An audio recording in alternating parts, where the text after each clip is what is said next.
Yogi Abdillah, asal Madrasah MA Nurul Huda Pringsewu. Saya mahasiswa PPG dalam jabatan Kemenak Angkatan 1 tahun 2021, program studi Teknik Komputer dan Informatika di Universitas Negeri Malang dengan NIM 2031 5375 8926. Berikut saya tampilkan video praktik pembelajaran uji kinerja yang saya laksanakan pada hari Senin 18 Oktober 2021. Terima kasih. Wassalamualaikum warahmatullahi wabarakatuh. Assalamualaikum warahmatullahi wabarakatuh. Waalaikumsalam warahmatullahi wabarakatuh. Alhamdulillah. Adin tolong disiapkan berdoa dulu.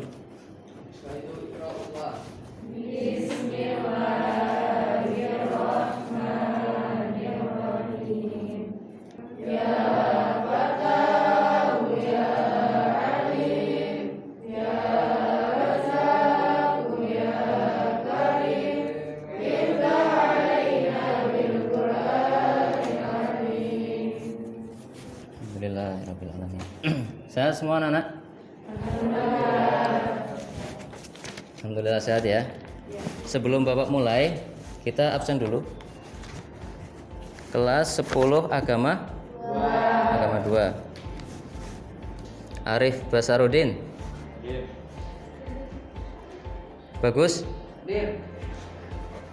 Bowo? Baik anak-anak. Alhamdulillah. Minggu kemarin kita sudah belajar mengenai keamanan jaringan. Keamanan jaringan itu diantaranya apa tuh? Kalau misalkan kita punya Facebook supaya tidak dibajak, oke, tidak dihacker segala macam, maka kita harus mengamankan perangkat kita. Nah, pada hari ini kita akan belajar mengenai apa ini? Dampak sosial informatika. Ya. Dampak sosial informatika. Kenapa kita harus membahas tentang ini? Ada banyak kasus yang terjadi di internet gara-gara kalian salah posting. Ada yang pernah ngalami? Jadi kalian posting sesuatu, terus dikomen sama temennya, tahu-tahu jadi berantem, terus berantem beneran di dunia nyata. Ada yang seperti itu? Ada? Nah, di mata pelajaran ini kita akan belajar gimana caranya supaya kita bersosial media dengan sehat. Bagaimana kita menggunakan produk-produk TIK, teknologi informasi dan komunikasi secara bijak. Ya. Maka pelajaran untuk hari ini sangat penting bagi kalian supaya kalian tidak terjerumus dalam kesalahan. Oke, lanjut. Nah, ini yang materi yang akan kita bahas, aspek sosial penggunaan komputer dan kasus sosial akibat dampak penggunaan produktif. Berikutnya Bapak akan menampilkan sebuah video. Kelompok masih seperti kemarin ya. Nanti silakan amati dampak positif dan negatif dari beberapa contoh yang disampaikan dalam video ini ya. Tapi sebelumnya Bapak akan membagikan LKPD, lembar kerja peserta didik.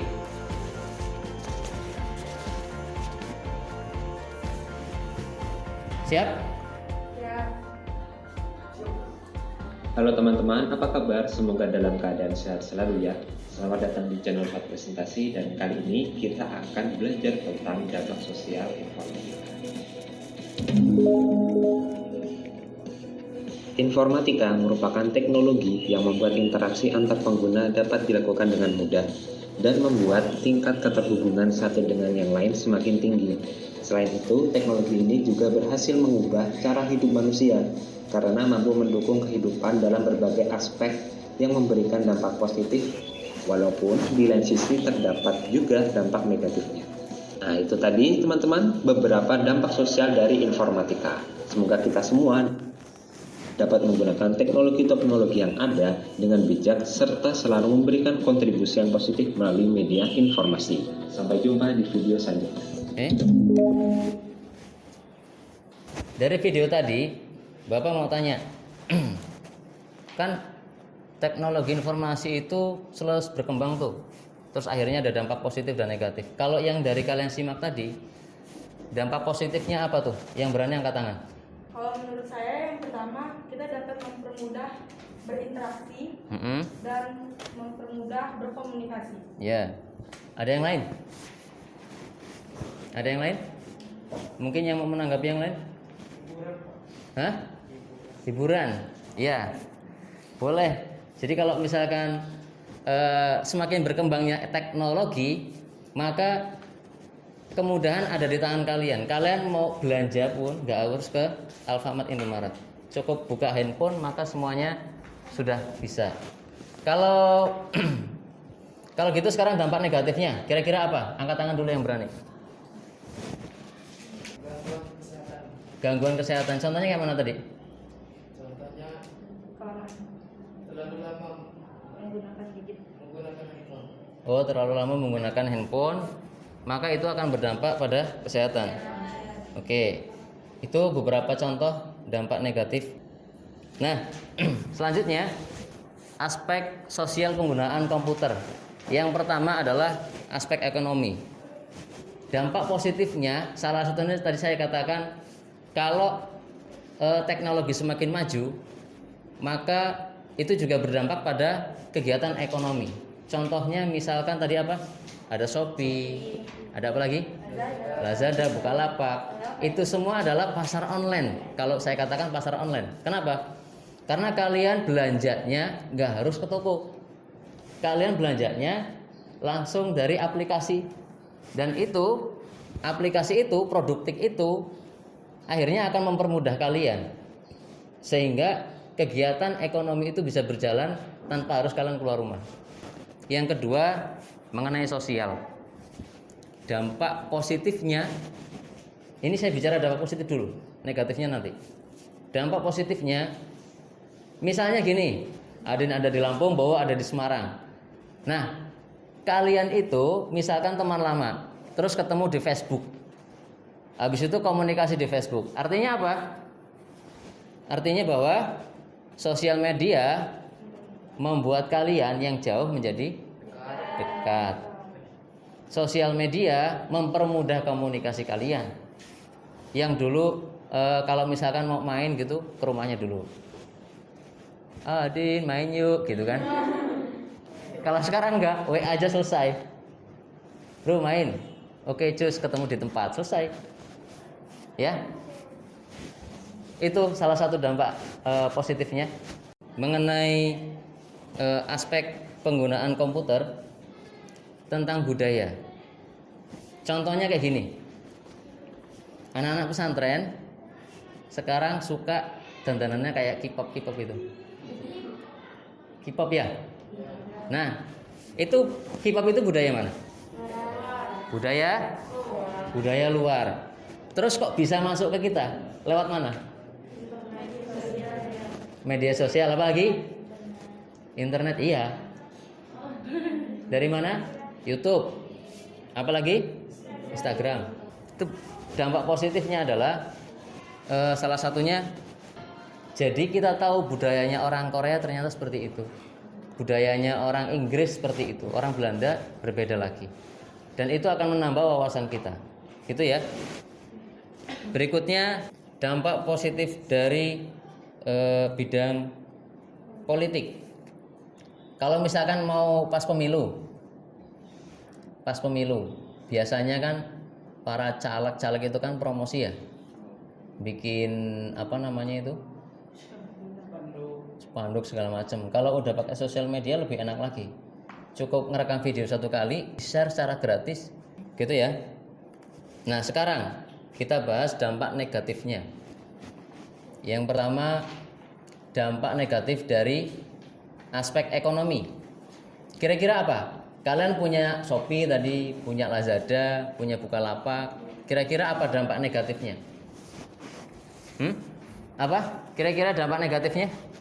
Terjadinya pengangguran bagi tenaga kerja yang tidak mempunyai kualifikasi yang sesuai dengan yang dibutuhkan.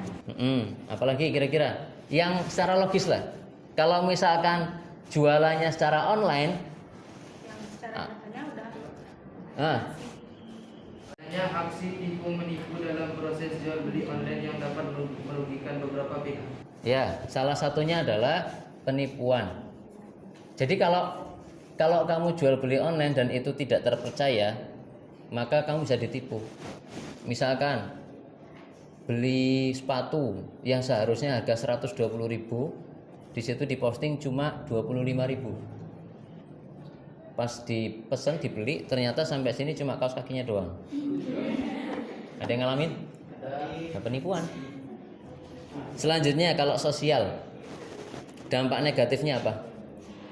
Membuat kita jadi lupa waktu karena terlalu sering memainkan gadgetnya. Oke, bagus. Ya, kadang-kadang kita kayak gitu ya, mainan HP sampai lupa waktu.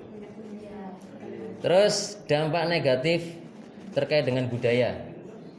Tadi kita sudah tahu, dampak positifnya adalah kamu bisa melihat dunia tanpa harus berkeliling dunia. Sekarang dampak negatifnya dari budaya itu apa? Menggeser budaya kalian. Kalian sebelumnya belum tahu kalau jilbab itu modelnya cuma kayak gitu doang. Taruh muka, puter-puter, selesai. Tapi setelah kamu nonton YouTube, taruh muka, puter-puter, gulung, lipat, tarik sedikit, digubet-gubet, gantung. Ada yang kayak gitu? Ada lagi. Karena kalian suka K-pop, gitu kan? Contohnya kayak rambutnya Adin tuh, mirip kayak K-pop tuh. BTS ya. Misalkan Adin karena suka sama BTS itu tadi, dikit-dikit Korea. Sama gurunya biasanya assalamualaikum, tahu-tahu annyeong gitu kan? Ada. Nah, itu bisa merusak budaya asli kita. Maka kalian harus pintar-pintar milih. Kalau misalkan budayanya itu bagus nggak apa-apa. Kalau budayanya itu tidak mencerminkan identitas kita, nanti identitas kita tergeser. Identitas kita akan hilang. Kemudian etika dalam penggunaan internet. Yang pertama, gunakan bahasa yang sopan dan mudah dipahami. Jangan pakai bahasa yang alay. Pakai tulisan yang A-nya pakai angka 4. K-nya aku jadi AQ. Ya Allah. Itu terlalu berlebihan ya. Maka hindari tulisan-tulisan yang seperti itu di sosial media. Ingat, postingan kalian itu mencerminkan diri kalian. Kalau kamu posting sesuatu yang tidak berwibawa, maka itulah diri kalian. Kalau kamu posting sesuatu yang nggak bermanfaat, maka sejatinya itulah diri kalian di dunia maya. Dan bisa jadi itu adalah gambaran kalian di dunia nyata. Ya. Terus jangan juga keseringan menyebar hoaks. Tahu hoaks enggak? Hoaks tadi disebutkan itu berita yang sengaja disebarluaskan untuk macam-macam tujuannya. Bisa karena uang, bisa untuk merusak orang lain. Nah, contoh hoaks nih yang sering nih, kalian dapat SMS. SMS-nya tausiah dulu. Woi. Bismillahirrahmanirrahim. Saya yang bernama, sebutin nama kalian gitu kan. Akan membaca sholawat sebanyak 100 kali dan menyebarkan SMS ini ke 5 orang berikutnya. Kalau saya tidak melakukan itu, maka saya akan mendapatkan azab. Wow. Jadi seolah-olah azab itu ditentukan sama SMS gitu ya. Nah, itu juga hoaks. Hati-hati. Terus ada yang ketakutan. Hoaks itu kan salah satunya menyebar ketakutan. Disebarlah ke 5 orang. 5 orang itu nyebar lagi ke 5 orang yang lain. Dan itu jadi nggak benar. Walaupun pesannya awalnya betul. Ya. Tanpa atau dengan SMS itu maka kita harus terus bersolawat. Kan kayak gitu. Ya kan? Tetapi ketika kalian ketakutan dengan hal itu, maka jadinya syirik. Kok bisa? Ya karena seolah-olah yang menentukan nasib kalian, nasib buruk dan baik kalian adalah SMS tersebut. Jangan ya. Maka kalau sudah tahu seperti itu ya jangan terus disebari. Tapi cukup dihapus atau kalau perlu diingetin yang ngirim. Kemudian stop sara. Terus jangan juga kalian menyebarkan pornografi dan aksi kekerasan juga nggak boleh. Yang terakhir, hargai hak cipta. Jadi ketika kalian menggunakan internet, terus kalian misalkan pengen jadi YouTuber, kalian jangan asal download video orang yang ada hak ciptanya terus diposting lagi, itu nggak boleh. Kalian bisa didenda kalau kayak gitu. Atau kalian download film di situs yang tidak ada lisensinya, situs bajakan.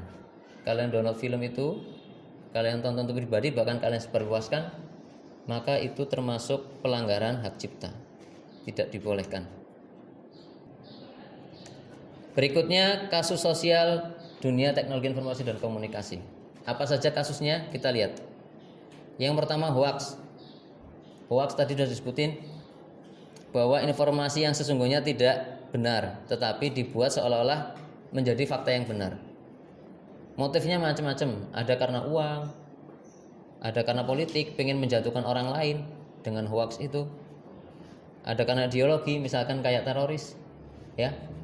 Seolah-olah Islam itu isinya kekerasan doang, seolah-olah Islam itu isinya perang. Nah itu ideologinya mau dirubah. Yang tadinya agamis, yang tadinya NU banget, tahu-tahu karena ada wacana itu, maka melihat orang yang bukan NU teroris. Dikit-dikit lihat orang, oh ini kayaknya sesuai sama ciri-ciri yang kemarin tak baca, ini teroris gitu. Padahal nggak seperti itu. Terus setelah itu apa lagi? Kebencian. Yang terakhir iseng. Nah ini jenis hoax yang sering diterima. Yang paling gede nih politik. Jadi orang-orang nyebar, misalkan kayak kemarin itu Prabowo itu sama Jokrowi. Nah itu saling serang. Yang satu mengatakan Jokowi kayak gini, Prabowo kayak gini gitu kan. Itu semuanya banyak hoaxnya. Jadi untuk mempengaruhi orang lain supaya membenci yang lain dan mendukung kelompoknya dia. Itu nggak boleh. Terus sara, berita tentang kesehatan, makanan dan minuman, penipuan keuangan, bentuk hoax dan saluran penyebaran hoax. Jadi kalau kita lihat yang paling besar itu lewat tulisan atau SMS atau chatting atau postingan. Nah, itu tulisan. Yang kedua lewat gambar. Video sengaja dibuat untuk menjelekkan orang lain. Kemudian salurannya banyak, ada radio, email, media cetak dan seterusnya. Cyberbullying. Nah, ini yang sering terjadi. Saya pernah baca sebuah berita, jadi ada anak kecil itu sampai viral di Instagram. Dia minta izin sama ibunya untuk bunuh diri aja. Gara-garanya apa? Dia sudah pindah beberapa sekolah, ternyata di setiap sekolahnya itu dia selalu dibully. Masalahnya karena dia sulit belajar. Kalau sekali kalian membuli orang secara fisik nggak mukul, tapi secara tulisan di dunia digital itu akan dibaca oleh semua orang. Kemudian nanti dia akan jadi malu. Berikutnya tugas kelompok. Yuk, instruksinya adalah yang pertama buat kelompok beranggotakan 4 sampai 6 peserta didik. Kelompok ini kemarin sudah kita buat ya.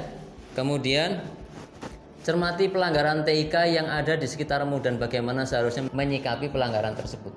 Boleh itu yang menggunakan sosial media ataupun dia yang sifatnya selain dari itu.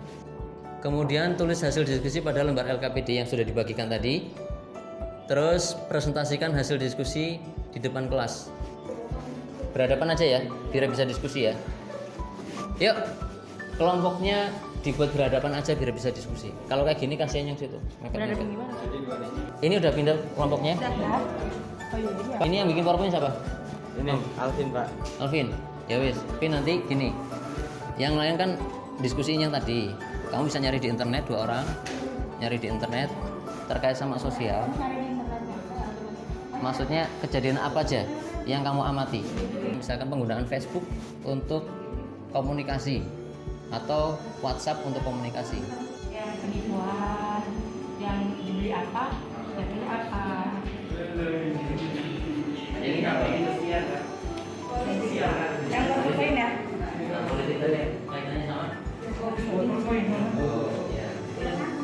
Jangan Jokowi sama Prabowo.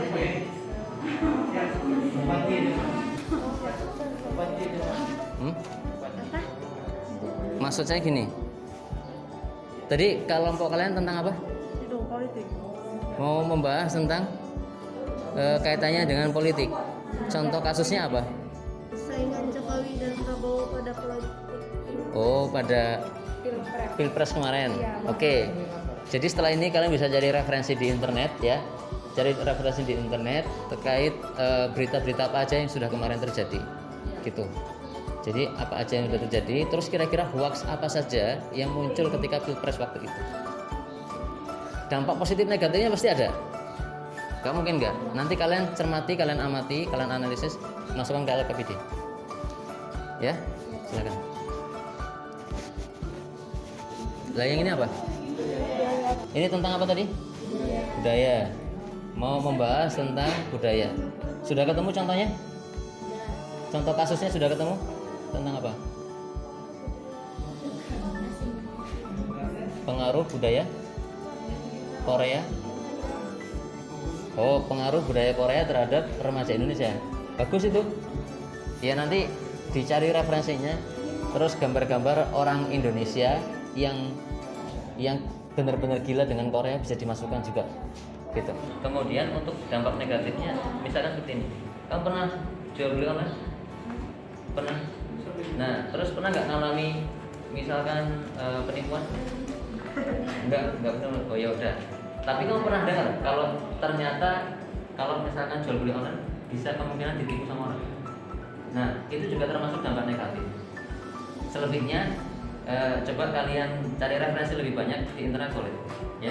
Atau kalau kamu punya teman atau tetangga saudara yang pernah ngalami hal buruk tentang jual beli online bisa dimasukkan. Itu kan dampak negatif juga. Ya itu kan ada juga.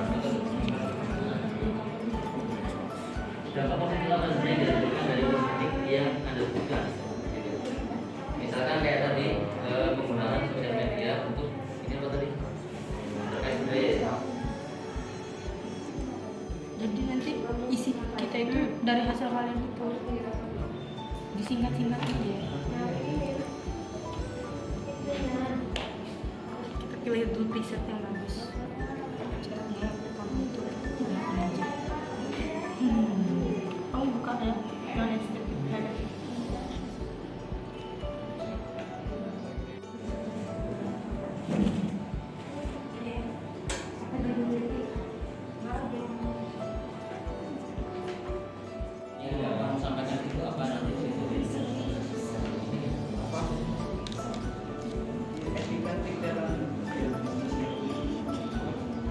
Yang lain kalau sudah menemukan cukup materi bisa dimasukkan ke dalam presentasi PowerPoint sederhana aja. Nanti kita presentasikan.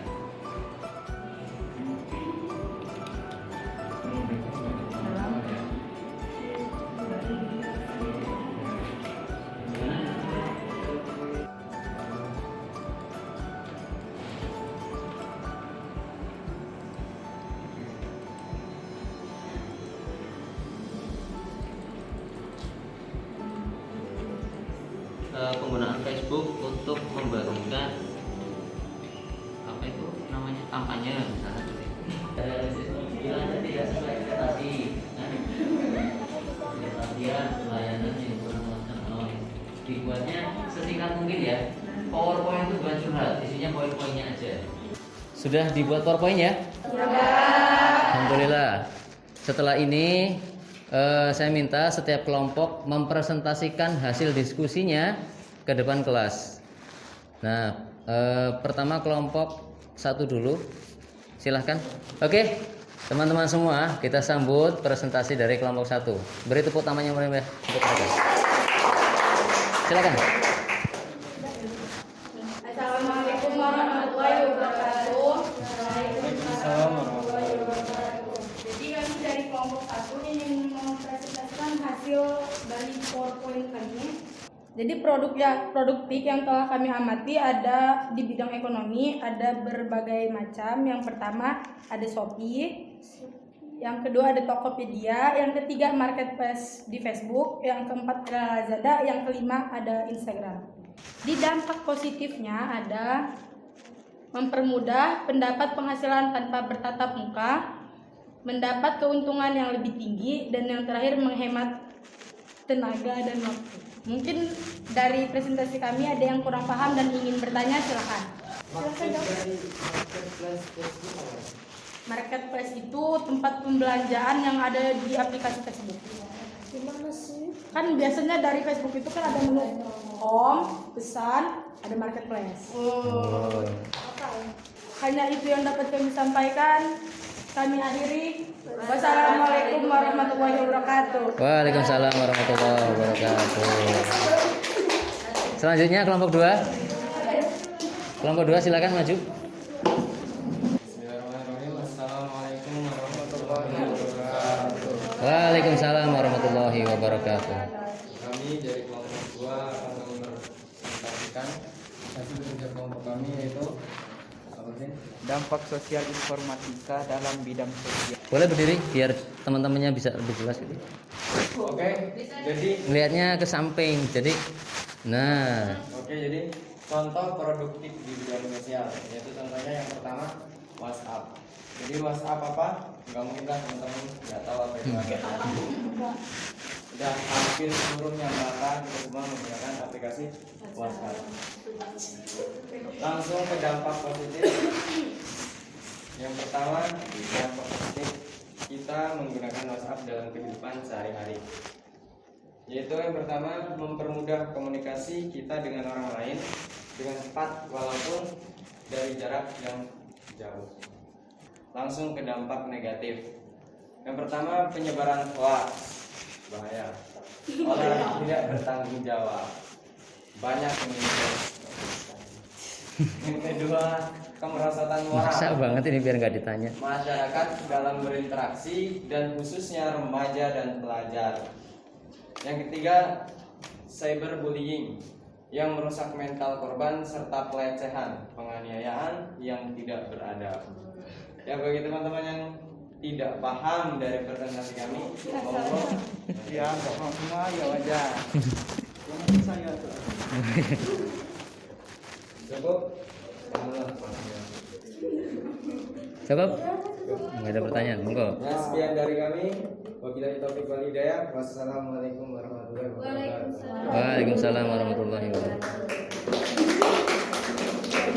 Silakan kelompok 3, kita beri tepuk tangan yang meriah. Monggo. Bismillahirrahmanirrahim. Assalamualaikum warahmatullahi wabarakatuh. Waalaikumsalam warahmatullahi wabarakatuh. Kami di sini akan menerangkan penggunaan produktif di bidang budaya. Sebelumnya, perkenalkan kami, nama saya Desta Arifin. Nama saya Emma Hadianti. Nama saya Christian Mati. Di sini kita akan lihat ya. Yang pertama itu Facebook. Bidang budaya dalam Facebook itu contohnya itu kayak pelunturan budaya, kayak postingan-postingan yang nggak benar, kayak porno itu kan. Buat anak ya. Jadi kita harus menelaah dengan baik kalau bidang budaya, kayak tutur katanya, kayak manggil temennya kayak Mel atau apa lah. Oh iya.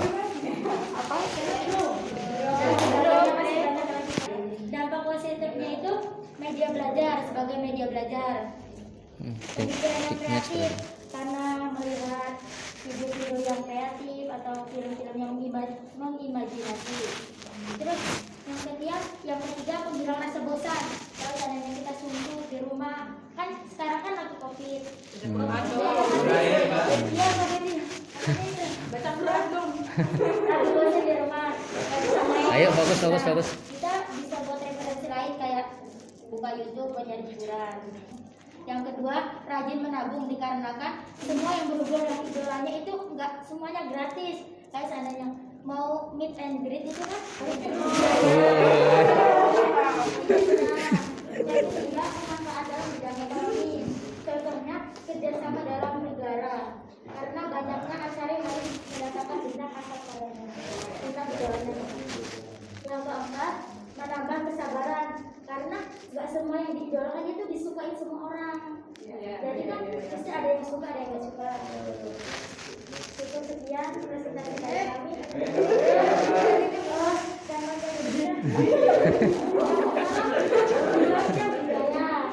bentuknya budaya lokal. Karena itu virus karena budaya asing yang masuk ke dalam Indonesia. Oke. Yang kedua, berkurangnya minat terhadap produk dalam negara. Kayak seandainya yang tadinya alim gitu pakai gamis serba syadi, terus ketika kenal dunia luar, nah dia pakai bajunya jadi mini kayak gitu. Pokoknya perubahan gaya. Yang ketiga penambahan pola gaya atau hasil tutur kata dalam pola pikir. Yang keempat keterpengaruhan budaya barat. Biasanya kan sekian presentasi dari kami. Assalamualaikum warahmatullahi wabarakatuh. Waalaikumsalam warahmatullahi wabarakatuh. Dulu moderatornya ngasih tahu, mungkin ada yang mau ditanyakan gitu. Kawan-kawan yang mau bertanya dipersilakan. Izin bertanya ya. Bagaimana cara Indonesia mengaplikasikan budaya sehingga dapat mengikuti zaman? Maksudnya gimana? Dapat menggunakan budaya untuk mengikuti zaman. Kalau itu tentunya di diri sendiri. Kalau seandainya kita mengikuti zaman, ya mesti kita bakal membawa. Tapi kalau seandainya kita mengikuti diri sendiri, kita ini punya negara sendiri, punya kekhasannya sendiri, budayanya sendiri. Kalau seandainya kita terus-terusan mengikut budaya lain, ya mesti kita bakalan membawa budaya kita bakalan lama-lama hilang, mundur. Yang lain mau menambahkan? Cukup? Oke, cukup. Terima kasih. Ditutup. Sekian dari kami. Assalamualaikum warahmatullahi wabarakatuh. Waalaikumsalam warahmatullahi wabarakatuh. Kita beri tepuk tangan yang meriah untuk kelompok 4. Ya. Selanjutnya, dampak positif. 1. Menegakkan nilai-nilai demokrasi. Kedua, memperluas dan meningkatkan hubungan dan kerjasama internasional. Yang ketiga, partisipasi aktif dalam peraturan politik untuk perdamaian dunia.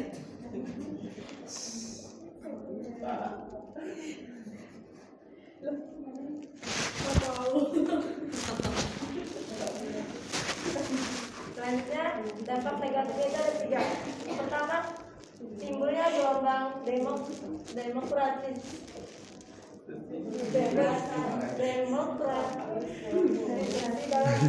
atau kebebasan. Yang kedua, timbulnya unjuk rasa yang semakin berani dan mengabaikan kepentingan umum. Contohnya kayak tawuran yang kemarin, demo para mahasiswa di gedung DPR itu. Yang ketiga, timbulnya fanatisme rasial agama dalam forum dan organisasi.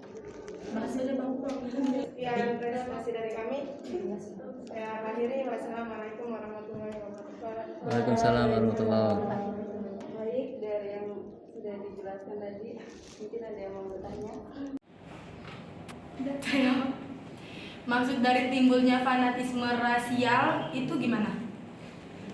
Oke, jadi maksudnya fanatis itu orang yang berlebihan. Kayak siapa? Ya, berlebihan di rasial itu. Ya contohnya tadi demo. Mereka apa ya? Kurang memahami, mungkin nggak satu pemikiran sama. Ya cukup sekian dari kami. Kami akhiri.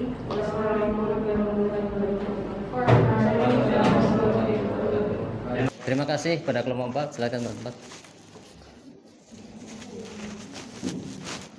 Oke. Alhamdulillah. Dari sekian presentasi teman-teman kalian, mungkin ada yang bisa bantu saya untuk menyimpulkan kegiatan hari ini? Jadi bahwa seseorang harus dapat menggunakan alat komunikasi dengan bijak dan cermat sebagai warga negara Indonesia. Ya. Agar terciptanya komunikasi yang baik antar sesama. Oke, terima kasih. Jadi salah satunya adalah betul kata Alvin bahwa kita harus bisa menggunakan alat elektronik produk TIK dengan bijak. Dengan bijak itu kayak mana maksudnya? Dengan bijak itu maksudnya bahwa kamu tidak harus mengupload sesuatu yang tidak penting. Bahwa kamu tidak harus selalu menunjukkan identitas kamu di sosial media, enggak harus.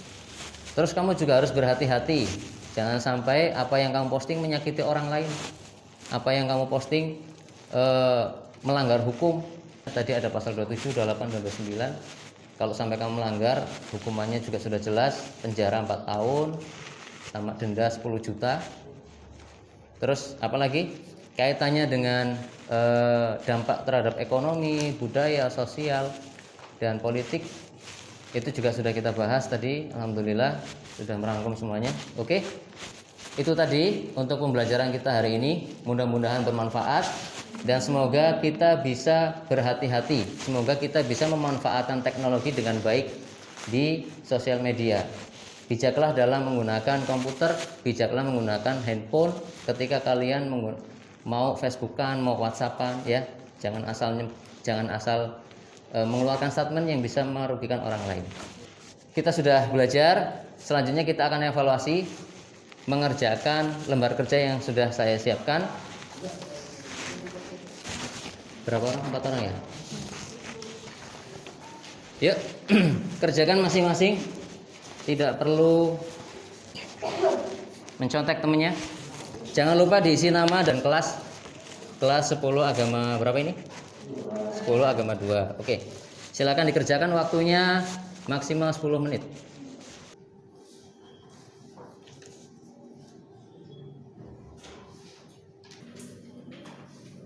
Sudah selesai? Sudah. Oke. Kita langsung koreksi ya. Yang nomor 8 ini soal logika. Soal logika.